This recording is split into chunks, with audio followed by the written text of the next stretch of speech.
Hello and welcome. This is 1 million views and my name is Jidechi. Here we get to talk about stories that involve our everyday lives as human beings, and on today's show we would be talking about domestic violence. Is domestic violence something that concerns only the women or only the men? That's what we're going to be doing on today's show, and I have three wonderful people in the studio with me today, and they are going to be dissecting this topic with me. I'll allow them to introduce themselves, starting from the person closest to me. Okay, thank you very much. My name is Loki Chidima. All right. My name is Victoria Wanne. Victoria and I am Osato. Three wonderful people in the house with me, but let's go right into it, guys. What do you think about domestic violence? Whenever we get to talk about domestic violence or whenever the topic comes up, it's always men are beating women. Do you agree with this? I think women should just know their limits in the things they say, how they say them. They should know, I know it's good to say everything, but for the man beating the woman, I think it's more of action and reaction. You have said something. Do you know that some men cannot take you talking about their mother? Some, I think it's most men, but there is some of them. Yeah. Mommy's boy. It's not about mommy's boy, actually. Not mommy's boy. No, let's not go there. Let's go there. You need to have respect for the person that brought this man to life. And suddenly, you are saying, will your mother do it? My mother, in this same matter. Let's finish this. What are you talking about? Then it goes from there. She keeps saying it. And most of the time it's repetition.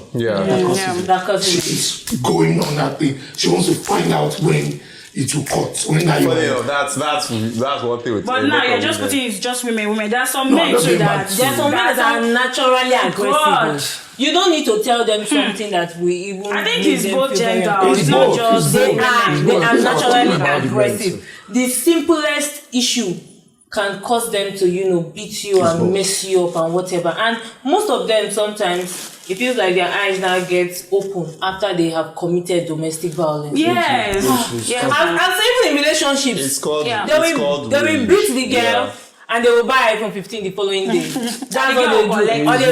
Or they will wound her and then they will buy wig. And there's some couples that people see these things, and even when they try to intervene, if you talk, they will use you to settle. Actually, funny enough, he actually plays both ways. That what you explain is rage. Yeah. So the way rage plays is like it's the more aggressive side of anger. Anger is a valid feeling. It's valid for people to be angry, just the same way you're happy. But the problem is people that commit domestic violence, whether words or actually physicality, they are not able to control themselves in such a way that they allow anger, even silent treatment, you allow that anger gently translate to rage. So when it's now rage, it's like when people are possessed, you don't know that you're not in control of yourself anymore until you've done what you want to do. You have left your body, you now be like, I don't do it. That's that thing. Which is actually because you cannot control your anger, that you're now always in that position where you tilt to this other part. It's always But I think some people need to go to therapy, because some people don't know how to control their anger. A lot of people, especially men, don't know how to control their anger. That's the issues we're having in the society and in marriages as well. They don't know how to control anger. If you know you want anger management should be a course in the university as well. So yes. It's Who's going to teach you? You didn't even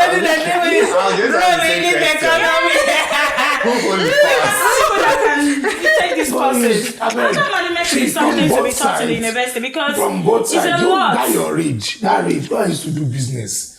Go and make money. I know. If it's too much, turn into something else. Don't make it look like there are a lot of cases out there. You have to beat somebody. It's just like you're taking you take alcohol. And you feel when you are sad, you need to take more alcohol, and they show you can forget. You can't forget. And then when you hit a woman the first time, except you are a demon. You understand? Except you are a demon, you should not be able to do it the second or the third time. Do you understand? Or it should never happen again. If you mistakenly did it the first time, first one is normal, is mistake. Sorry. Second one is what? And the third one will not be what? It's the devil. Yeah. So there should be a place where you stop and tell yourself, this is becoming unbecoming. You understand? I think everybody should use their rage to do something else. A guy that hits you once will always hit you. Go and do something else. I don't think that's... A guy that hits you once will always hit you. Take me for my word. Because I've met a guy that says he has never laid his hand on the sister. He cannot beat a woman. Yes. But he laughs at the drum. So what are we saying? So a man that beats you once will always beat you. If a man beats you once, okay, wait, you are married. If a man beats you, you leave him. Once. No, I'm not saying. I'm not saying. But don't expect that he won't do it again. He's gonna do it again. Don't expect that he won't do it again. But you say, watch your mouth. What's watch your mouth? You said watch your mouth. You don't go find some. You don't go marry man when you meet the first time. Yeah. I think I saw a tweet recently, and I was going to respond to it. I never responded. Actually, I just saved it in my draft. The person was talking about. This was just basically an advice thing, giving people advice, and then the person said something about red flags and saying, always be ready to walk away at the first red flag. And I thought, I was like, is this real? No, okay, let's say red flag is the domestic violence. He beats you the first time. I mean, you can't go, yeah. Do you know that you can survive first time and not survive the second time? If you get into another wedding, another marriage, and he beats you that first time, you walk away. Keep walking away. You understand? Because the fact is, sometimes some men, you will know when to walk away. You don't beat you first and second time. Maybe you go wait for the third time. Nobody says I should be there. I think many times give something a chance. 2 times at most. If somebody is willing to handle, 2 times at most. If you can't just walk away. But not the what if you are walking away to another person's life? There are some men that will not hit some people hit women. There are some men there that my dad never laid his hands on my late mom. So I can if you will see this, Dad, you really tried. I learned that from him. So there are men like that. When were you first born? I was not, but it never happened. All right, it never happened. It never happened. In my eyes, yes. You don't know when we should just give that. No, my brother. If it happened, my brothers would have raised it, so it never happened. I'm trying to say there are men that have never laid hands on women. So there are a lot of men out there. So and if you look at their upbringing, it is different from those that actually commit this domestic violence. Many of these men that don't hit women, they don't even understand what it means to hit a woman. I think it has to do with it. Conversely, the other upbringing has a lot to do with this. Because if your parents don't fight, where will you learn it from? Nowhere. Where will you learn it from? Okay, so, I mean, we've already done a lot of talking on this, but let's end with this.